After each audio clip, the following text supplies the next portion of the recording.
So this is part 2 of a 2-part series I'm recording on movement practices to alleviate back pain. Make sure you've watched part 1, which included a softening process and an explanation of why I would start with softening instead of strengthening. And this is part 2, and it has to do with a more challenging movement where you have to figure out how to generate support being farther away from the floor, just a little bit, and not depart from the slow, steady, tension-free way of moving that we established in part 1. So make sure you've started with that, and then let's go into part 2. So I'm going to be on hands and knees in this practice. And for a lot of people, that's tough on the wrists. So you may want to elevate your hand surface, the surface your hands are on, with blocks or stacks of books. And you're going to bring your arms and your legs into perpendicular relationship to the floor. And make sure there's space in between your legs, hip width apart and shoulder width apart in the hands. If this is tough on your wrist, even this, with the elevation, you could bring the blocks even higher, and you could just grasp them, okay? And you'll notice that the higher I come, the more tilted back I am into the lower part of my body. It takes the weight off the wrists. So the first movement, one more thing, is in hands and knees, you want to address where your head is. So I'll be looking towards you a few times, but for you, you can let your head hang if you want to. That can be a nice feeling. It might actually not be a nice feeling if your neck is really tight, but you definitely don't want to be here. You don't want to lift your head up and look forward, because that really shortens the back of the neck, creates a lot of tension there, and we want to create a sense of elongation as if we're lying on our back on the floor. So bring your head into an alignment with the rest of your spine, which means you'll be looking at the floor in front of your hands, or maybe in between your hands, and just float the base of your skull up toward the ceiling slightly and push through your arms into the floor. So don't let this happen. Yeah, when you're on your hands and knees, your arms need to be active, like standing legs, and you want to float the base of your skull away from the floor. That's a constant.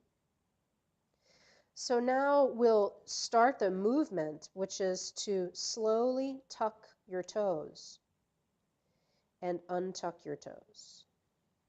And slowly is the key. You might feel that as the toes slip under the balls of the feet, there's a little rocking forward. And as they untuck, there's a settling back. It's pretty subtle,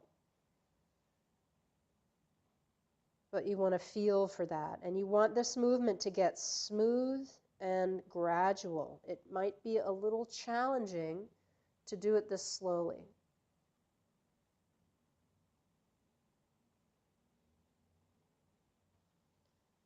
Of course, you can come off of your hands at any time and take a rest. And it is really important that you rest as soon as you feel the need to, because we're still a little bit in a softening process, and we're moving towards the supporting and the strengthening as we go, but we don't want to just have them be two totally different processes. There needs to be a kind of segue, a gradual segue. So resting frequently is helpful. So now, once your toes are tucked, you're going to push into the toes of one leg until the knee comes off. And you're going to look at it with your eyes. You might look around your arm. You might look under your arm toward that knee as it comes off, and then you just set it back down. And other side. There's a kind of a shift of weight, slowly, gradually. You lift the knee, and maybe you can start to bring that foot, which is pivoting the ball of the foot is pivoting, maybe you can bring the heel all the way to the ground.